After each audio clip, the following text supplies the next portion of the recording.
जय भीम दोस्तों, मैं रजत मौर्य आप सभी का स्वागत करता हूं बहुजन साहित्य के इस विशेष कार्यक्रम में, जहां पर हम ये चीज समझने की कोशिश करते हैं कि बाबा साहब ने प्रतिदिन क्या क्या काम किए थे, किसको पत्र लिखा था, किसका पत्र स्वीकार किया था, सभा में क्या उन्होंने किस सभा पर कहां पर जाकर किस सभा को संबोधित किया था, लोकसभा में, राज्यसभा में या संविधान सभा में उन्होंने कब और किस संबंध में क्या चीज कही थी।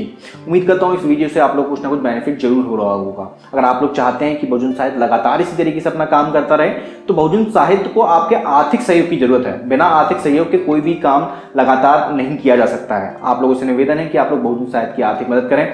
लिंक आपको नीचे डिस्क्रिप्शन बॉक्स में मिल जाएगा। मेरी जो अकाउंट डिटेल है, यूपीआई आईडी जो है वो आपको यहाँ पर नीचे दिख भी रही होगी चलते हुए, और नीचे डिस्क्रिप्शन बॉक्स में भी मिल जाएगी।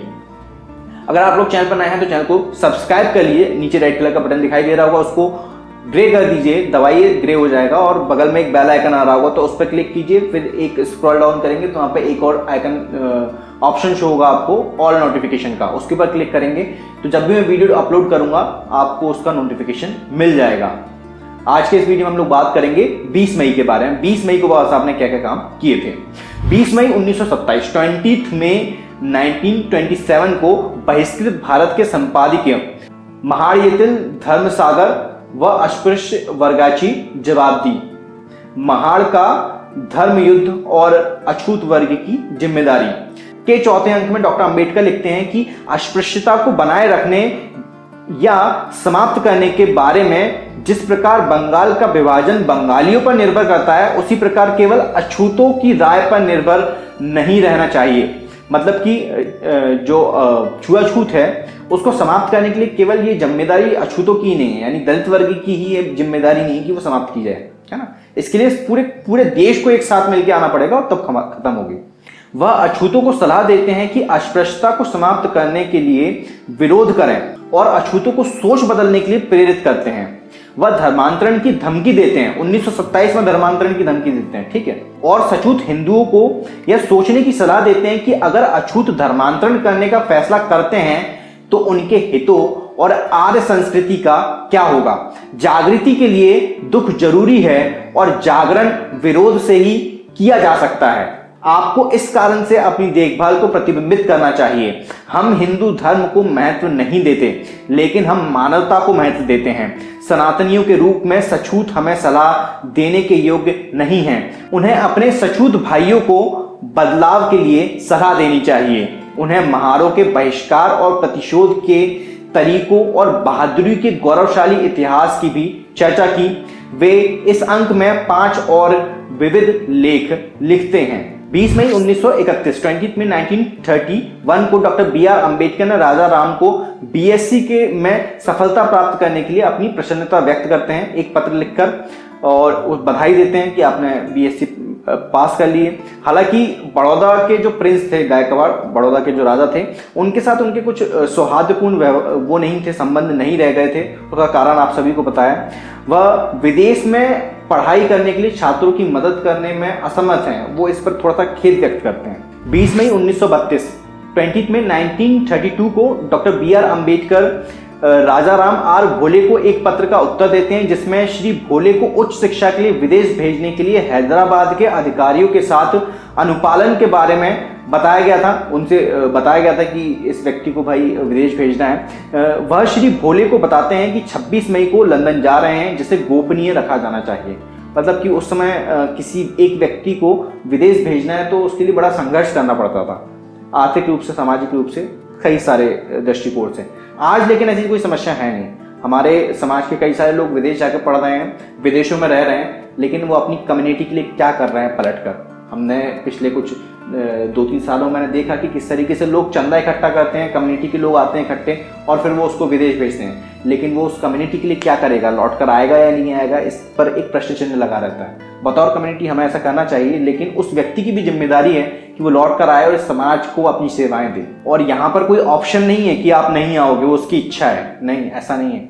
दोगला नहीं बनना है हमें, एहसान फरामोश नहीं बनना। जिस समाज ने आपको भेजा है अपने हार्ड अर्न मनी से, मेहनत की कमाई से, उस समाज के प्रति आपकी जिम्मेदारी बनती है, समझ रहे हैं। तो आपको लौट कर आना चाहिए और समाज को सेवाएं देनी चाहिए। 20 मई 1948 20 मई 1938 डॉक्टर अंबेडकर ने गादी तादत महाड़ में एक जनसभा को संबोधित किया और किसानों को धोखा देने और गैर उद्देश्यपूर्ण विधेयकों को विधानसभा में लाने के लिए कांग्रेस की आलोचना की। उन्होंने खोती प्रथा को समाप्त करने का संकल्प किया और घोषणा करते हैं कि अगर विधानसभा में बिल विफल हो जाता है तो मैं जेल जाने के लिए तैयार रहूंगा। श्री भास्कर राव कावरे ने अपने संबोधन में राष्ट्रगुरु डॉक्टर अंबेडकर का अनुसरण करने के लिए लोगों से अपील की।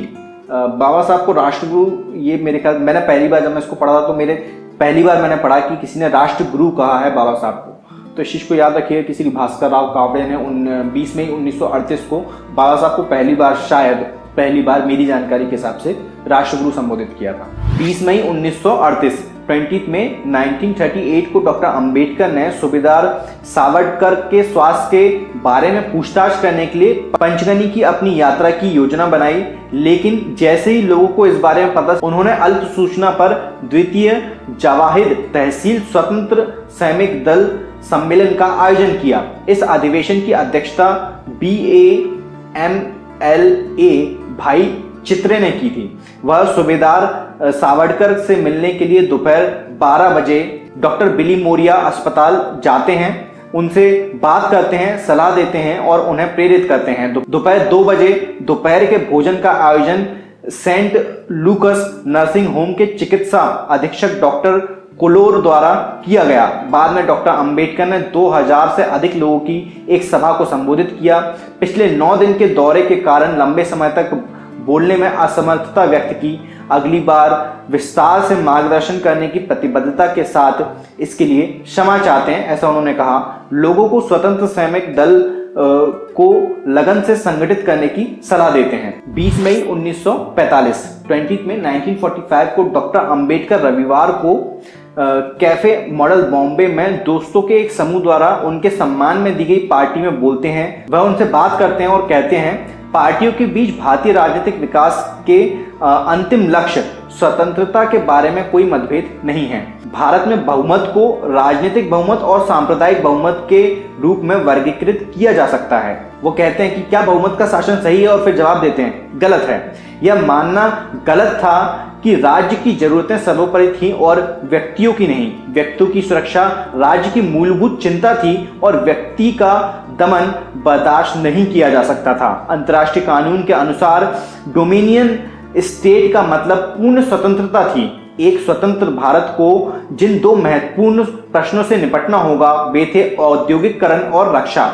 एक सामाजिक सुरक्षा तथ्य खोज समिति नियुक्त की गई है और समिति के निदेशकों से निपटने के लिए विशेषज्ञों का एक समूह नियुक्त किया जाएगा। श्री GN सरस्वबुद्धे ने धन्यवाद प्रस्ताव रखा था। 20 मई 1949 20 में 1949 माननीय डॉक्टर अंबेडकर ने श्री लारी के संबोधन को खारिज कर दिया। उनका कहना है कि उच्च सदन के लिए विधेयक पर अपनी राय व्यक्त करने के लिए 14 दिन की अवधि पर्याप्त है। आज के इस वीडियो में इतना ही। उम्मीद करता हूं कि इस वीडियो से कुछ सीखने को समझने को जरूर मिला होगा। मैं मिलता हूं आपसे अगले वीडियो में। Thank you. ये वीडियो आप लोगों को कैसा लगा नीचे कमेंट बॉक्स में कमेंट करके जरूर बताइएगा। अगर आप लोगों को बहुजन साहित्य का काम पसंद आता है, अगर आप लोग चाहते हैं कि बहुजन साहित्य लगातार इसी तरीके से अपना काम करता रहे, तो आप सभी से एक रिक्वेस्ट है कि बहुजन साहित्य की आर्थिक मदद करें, फाइनेंशियल हेल्प करें। उसके लिए लिंक आपको नीचे डिस्क्रिप्शन बॉक्स में मिल जाएगा। उसके माध्यम से आप बहुजन साहित्य के सदस्य बन सकते हैं या फिर एक बार भी भुगतान कर सकते हैं। मैं रजत मौर्य मिलता हूं आपसे अगले वीडियो में, फिर किसी किताब के साथ, फिर किसी भी ऑथर के साथ, फिर किसी किताब पर चर्चा के साथ, फिर किसी बुक रिव्यू के साथ। तब तक अपना और अपनों का ध्यान रखें, पढ़ने की आदत को विकसित करें, क्योंकि पढ़ेगा इंडिया तभी तो बढ़ेगा इंडिया। जय भीम, जय भारत, जय संविधान, जय जोहार।